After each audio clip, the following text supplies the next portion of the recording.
Hi everyone, and welcome back to FPL with me, Got No Skill, where we'll be looking through some FPL players to consider in every position. But first, let's have a look at my updated squad to start the season.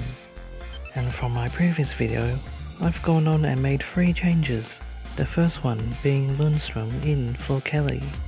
This has been because of his promising pre-season form, but it really shouldn't matter too much anyway, as I'm highly unlikely to have to play him. But the next change I've made is more important, as I've gone for Fraser over Zaha. With Fraser having such a breakout season last season, and also being such an important player at Bournemouth, who have such a strong set of fixtures to start the season, I've decided to have him as well as King, in order to take advantage of this even more. Just a quick word about Zaha though, as I did say that he could be essential this season. And he could still well be, but probably not at the start of it, since he has been wanting a move away from Crystal Palace and it looks like he won't be able to get one. And so with his involvement in AFCON as well, it could mean that he starts off slowly this season. And my last switch has been Stevens for Kante, but this is pretty much just to get the money to get Fraser. Okay, so now to the keepers, where there's basically 2 ways to go about it. So the first one is to go for a premium keeper, and there's 2 that stand out, Alisson and Ederson. And at the moment, Alisson is the most popular keeper in the game, but personally, I think Ederson is the better pick for your squad. And my reason for this is because I think you do need 3 outfield players from Liverpool, whereas with City not so much, because of their greater rotation risk. And the other way is to go for one of the cheapest starting goalkeepers at 4.5 million, Ryan, Heaton or Pope.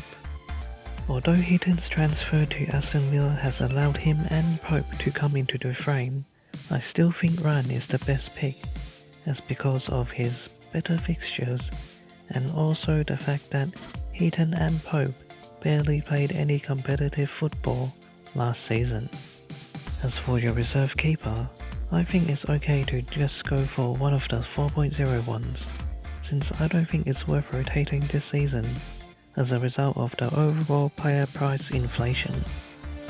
On to the defenders now, and I'll start with Liverpool.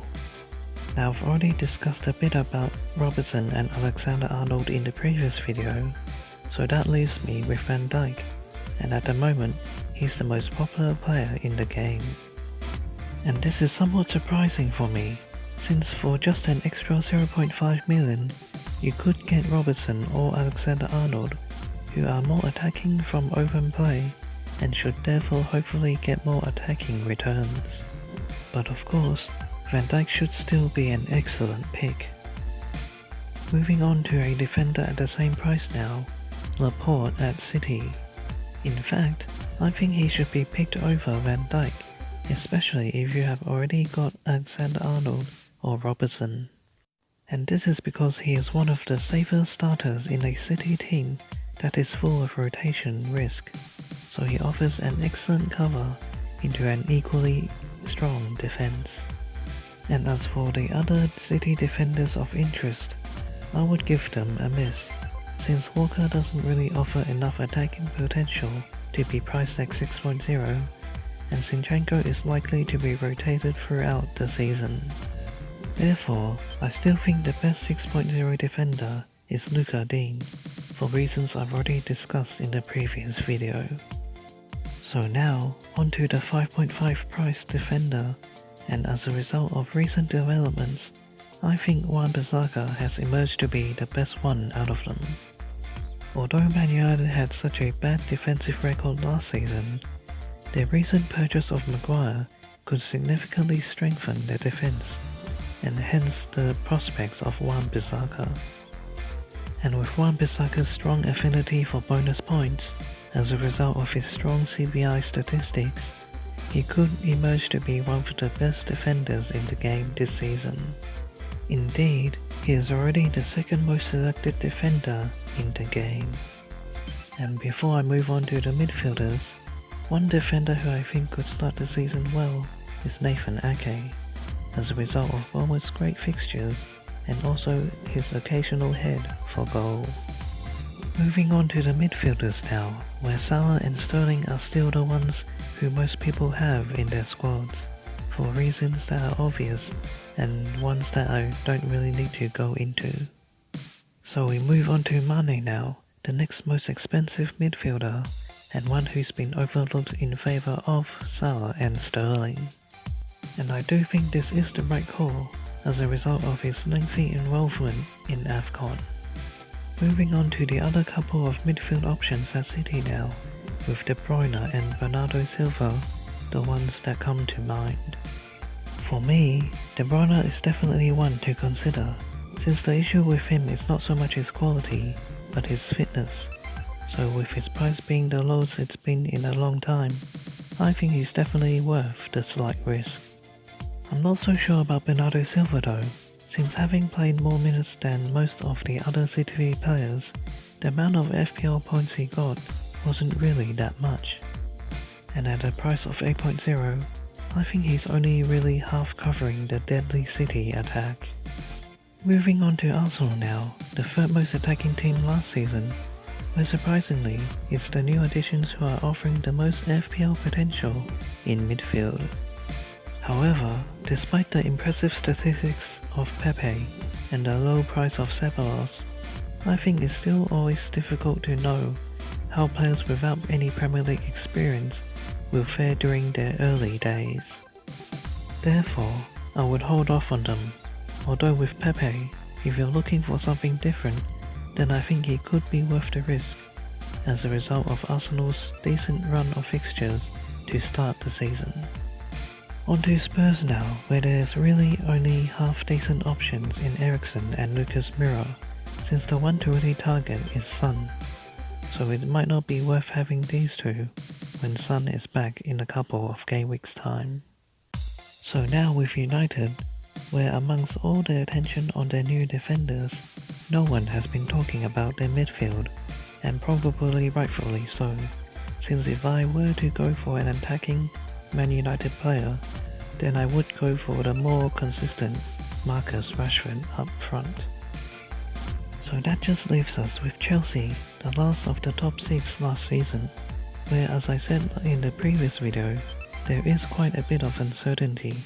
However, that definitely should open some doors of opportunity for other players, and judging from pre-season, in midfield, it could be Pulisic or Barkley. And it is the latter that should be of most interest, due to his low price and the fact that he has been taking penalties in the pre-season games. Therefore, I think Barkley is definitely one to consider having right from the start. And as for the non-top 6 midfielders, the 3 who stand out for me are Sigurdsson, Fraser, and Jose Perez. So finally, onto the forwards now, and the most popular one at the moment is Harry Kane, who I did go through a bit in the previous video. The next most popular forward is Aubameyang, and he could pick up from where he left off last season when he shed the golden boot. With strong pre-season form and promising opening fixtures, Aubameyang is one to consider having right from the very start, especially as Arsenal have continued to strengthen their attack. However, I'm quietly thinking that the biggest benefactor of this will actually be Lacazette, as he's the main striker who plays in the middle, and now with Pepe and Aubameyang on the flanks, he could see a much bigger improvement from last season. But you would probably have to wait for him, as he is struggling with a minor injury concern and may not be fit for game week 1. Moving on to City now, where the interest in Aguero is slightly less than it has usually been, a trend that I do agree with, mainly for 2 reasons. The first being his increased price, and the second being his involvement in the Copa America. And there should also be more rotation between him and Jesus this season, as City may start thinking about life after Aguero, as he heads towards the latter stages of his career. Moving on to Wolves now, where there's a pair of forwards who could be even better in terms of more consistency in their minutes. And they are of course Jimenez and Jota. With Jota's reclassification into a forward, it's now more difficult to pick between the two, so I think it would come down to your team budget. However, the Wolves fixtures to start look a bit tricky, so I think it would be okay for you to overlook them for the time being for someone else like Wilson or King from Bournemouth. And I think I'm just gonna finish up here, since there's just too much to cover. But as usual, if you got any questions about anyone I left out or about any other FPL issue, feel free to leave them in the comments below. But that's it for now. Thanks for watching. Good luck for Game Week 1, and I hope we all have a great season.